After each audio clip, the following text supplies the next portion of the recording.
दोस्तों, अगर आपकी एज 18 से 25 साल के बीच में है और आप अभी से अपना थोड़ा बहुत पैसा अपने फ्यूचर के लिए इन्वेस्ट करके खुद को एक अमीर इंसान बनाना चाहते हैं, तो आप दुनिया के उन 10% लोगों की लिस्ट में आते हैं जो कि इतनी कम एज में ही इन्वेस्टमेंट के बारे में सोचते हैं। क्योंकि 90% लोग या तो 30 से 35 साल की एज के बाद इन्वेस्टमेंट के बारे में सोचते हैं या फिर कभी सोचते ही नहीं। तो अगर आपकी एज 18 से 25 साल के बीच में है तो आप इसका भरपूर फायदा उठा सकते हैं, क्योंकि इस समय आपकी रिस्क टेकिंग कैपेसिटी सबसे ज्यादा होती है, क्योंकि इस एज में आपके ऊपर ज्यादा जिम्मेदारियां नहीं होती। और अगर आप अभी से ही इन्वेस्टमेंट करना शुरू करते हैं तो आप फ्यूचर में एक बहुत अमीर इंसान बन सकते हैं। तो दोस्तों, आज की हमारी इस वीडियो में हम बात करने वाले हैं अमीर बनने के सबसे शानदार नियम के बारे में, जिसे अल्बर्ट आइंस्टाइन ने दुनिया का 8वां अजूबा भी कहा है, जिसका नाम है पावर ऑफ कंपाउंडिंग। आज हम पावर ऑफ कंपाउंडिंग के 3 सबसे इंपॉर्टेंट रूल्स के बारे में बात करने वाले हैं, जिन्हें कोई भी इंसान इस एज में फॉलो करके एक टाइम बाद अपनी थोड़ी बहुत सेविंग्स को भी इन्वेस्ट करके एक बहुत अमीर इंसान बन सकता है। पावर ऑफ कंपाउंडिंग के रूल्स को समझने से पहले हम ये समझने वाले हैं कि आखिर पावर ऑफ कंपाउंडिंग होती क्या है और पावर ऑफ कंपाउंडिंग में ऐसा क्या खास है कि जिसकी वजह से अल्बर्ट आइंस्टाइन ने इसे दुनिया का 8वां अजूबा कहा है। और ये समझने के लिए हम मिस्टर अनवर की रियल लाइफ स्टोरी के बारे में जानते हैं।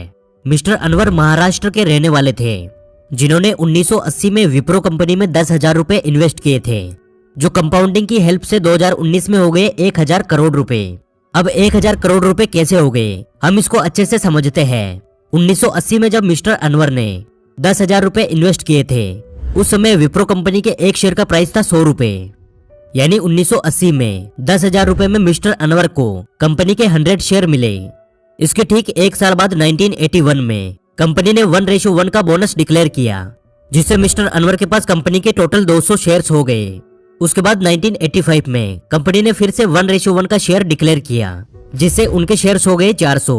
और उसके बाद फिर से कंपनी ने 1986 में शेयर्स को 10 रुपए के शेयर्स के हिसाब से स्प्लिट कर दिया, जिससे अब उनके पास टोटल शेयर्स हो चुके थे 4,000। उसके बाद 1987 में फिर से कंपनी ने 1:1 का बोनस डिक्लेयर किया, जिससे अब उनके पास टोटल शेयर्स हो चुके थे 8,000। अब कंपनी ने 1980 से लेकर 2019 तक कंपनी ने इतनी बार शेयर्स को स्प्लिट किया कि मिस्टर अनवर के पास 2019 तक 2,56,00,000 शेयर्स हो चुके थे। और आज के समय में विप्रो कंपनी के एक शेयर की प्राइस है 380 रुपए।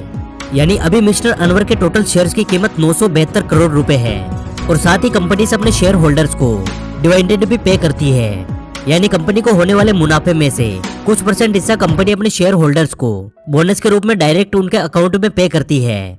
इतने सालों में मिस्टर अनवर को अगर कम से कम 28 करोड़ रुपए का भी डिविडेंड मिला होगा, यानी 1980 में 10,000 रुपए जो उन्होंने इन्वेस्ट किए, उनकी आज की डेट में टोटल वैल्यू होती है 1,000 करोड़ रुपए। मिस्टर अनवर की इस स्टोरी से आपको ये तो आइडिया हो गया होगा कि आखिर पावर ऑफ कंपाउंडिंग में कितनी पावर होती है। अब हम ये समझते हैं कि अगर आज की डेट में आप अपने थोड़े से पैसे को इन्वेस्ट करते हैं तो कैसे पावर ऑफ कंपाउंडिंग काम करती है। मान लीजिए आप और आपका कोई बेस्ट फ्रेंड दोनों के पास 1-1 लाख रुपए है और आप दोनों ही अपने 1-1 लाख रुपए को 40 सालों के लिए इन्वेस्ट करना चाहते हैं, और फिर दोनों अपने अपने हिसाब से अपने 1 लाख रुपए को इन्वेस्ट करते हैं। लेकिन आपका दोस्त 1 लाख रुपए को सिंपल इंटरेस्ट के साथ अपने बैंक एफडी में इन्वेस्ट कर देता है, जहां उसको 15% का सिंपल रिटर्न मिलता है। लेकिन वही आप अपने 1 लाख रुपए को 15% के कंपाउंडिंग रिटर्न पे इन्वेस्ट करते हैं। आप दोनों का अमाउंट बिल्कुल सेम है और दोनों ने ही 40 सालों के लिए इन्वेस्ट किया है। लेकिन अब 40 साल बाद जब आपका दोस्त अपना पैसा लेने जाएगा तो उसे बैंक एफडी से 7 लाख रुपए मिलेंगे, यानी उसके 1 लाख रुपए की वैल्यू 40 सालों में 7 लाख रुपए हो चुकी है।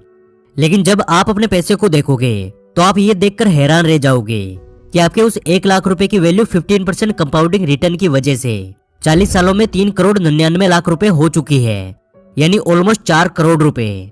तो दोस्तों, ये फर्क होता है पावर ऑफ कंपाउंडिंग और सिंपल रिटर्न में, और यही वजह है कि अल्बर्ट आइंस्टाइन ने पावर ऑफ कंपाउंडिंग को दुनिया का 8वां अजूबा कहा है। तो अब हम बात करते हैं पावर ऑफ कंपाउंडिंग के 3 सबसे इंपॉर्टेंट रूल्स के बारे में, जिन्हें आप यूज करके लॉन्ग टाइम में बहुत अच्छा खासा पैसा बना सकते हैं। Rule number 1, invest in fundamental strong company. सबसे पहले हमें किसी ऐसे कंपनी में इन्वेस्ट करना चाहिए जो कि स्मॉल कैप कंपनी हो और उसका फंडामेंटल इतना स्ट्रॉन्ग हो कि वो आगे चलकर लार्ज कैप कंपनी बन सके। और यही हुआ मिस्टर अनवर के साथ। मिस्टर अनवर ने जब विप्रो में अपने पैसों को इन्वेस्ट किया था, उस समय विप्रो एक स्मॉल कैप कंपनी थी और उसके फंडामेंटल्स बहुत ही ज्यादा स्ट्रॉन्ग थे और विप्रो का बिजनेस मॉडल बहुत ही अच्छा था, जिसके चलते विप्रो आगे चलकर मिड कैप कंपनी बन गई और फिर उसके बाद में लार्ज कैप मल्टीनेशनल कंपनी बन गई। और इसी प्रोसेस के चलते मिस्टर अनवर को मल्टीबैगर्स रिटर्न मिला। इसलिए पावर ऑफ कंपाउंडिंग का फर्स्ट रूल यही कहता है कि आप भी ऐसी कंपनी में इन्वेस्ट करें जिसके फंडामेंटल्स और बिजनेस दोनों ही बहुत ही ज्यादा स्ट्रॉन्ग हो, जिसका बिजनेस मॉडल आगे चलकर लोगों की प्रॉब्लम्स को सोल्व करे और उसका ग्रोथ पोटेंशियल बहुत ही ज्यादा हो। तभी आपको आगे चलकर एक अच्छा रिटर्न मिल सकता है। Rule number 2, invest for long term. दोस्तों, हमें अपने पैसे को लॉन्ग टाइम के लिए इन्वेस्टमेंट करना चाहिए, क्योंकि जब हम अपने पैसे को लॉन्ग टर्म के लिए इन्वेस्ट करते हैं तभी हमें अपने पैसे पे कंपाउंडिंग का भरपूर फायदा मिलता है। मान लीजिए कि अगर मिस्टर अनवर ने 1980 में पैसा इन्वेस्ट किया होता और उन्होंने अपने पैसे को 2 या 3 साल में या फिर 5 साल में ही निकाल लिया होता तो उन्हें इतना बड़ा मल्टीबैगर्स रिटर्न नहीं मिल पाता। आप खुद सोचकर देखिए कि क्या उनके 10,000 रुपए कभी 1,000 करोड़ रुपए बन पाते? ऐसा बिल्कुल भी पॉसिबल नहीं हो पाता।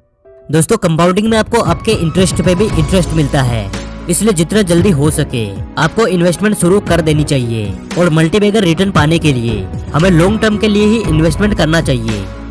दोस्तों, पावर ऑफ कंपाउंडिंग से अच्छा रिटर्न पाने के लिए हमें 15 से 20 साल यहाँ तक कि 30 साल तक भी अपने इन्वेस्टमेंट को होल्ड करना पड़ सकता है। इसमें आपको पेशेंस की बहुत ही ज्यादा जरूरत होती है, क्योंकि जब भी आप किसी कंपनी के शेयर्स को बाय करते हैं तो वो स्टॉक बहुत बार बहुत नीचे जाता है या फिर बहुत बार बहुत ऊपर चला जाता है। तो कई लोग कुछ लालच की वजह से या किसी डर की वजह से अपने पैसे को निकाल लेते हैं और अपने शेयर्स को बेच देते हैं। लेकिन लॉन्ग टर्म इन्वेस्टिंग में आपको अपने शेयर्स को बेचना नहीं है, बल्कि पेशेंस रखना है, क्योंकि लॉन्ग टर्म में एक अच्छा स्टॉक हमेशा ऊपर ही जाता है। और अब आता है हमारा आखिरी और रूल नंबर 3, स्टार्ट SIP। दोस्तों, आज के जमाने में 90% से ज्यादा लोग कंपाउंडिंग की पावर को नहीं समझते हैं। वो सोचते हैं कि इतने सालों तक पैसे को कौन इन्वेस्ट करता रहेगा, इसमें तो बहुत टाइम और एफर्ट देना होगा, अच्छी कंपनीज को ढूंढना पड़ेगा।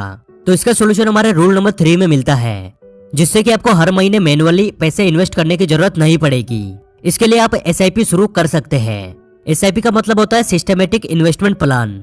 SIP का सबसे बड़ा फायदा ये होता है कि आपकी इन्वेस्टमेंट हर महीने ऑटोमेटिक होता रहता है। इसके लिए आपको शुरुआत में जो प्रोसेस होता है एक बार उसे करना पड़ता है और महीने की एक डेट और एक अमाउंट सेट करना होता है, जितना भी आप अपना इन्वेस्टमेंट करना चाहते हैं।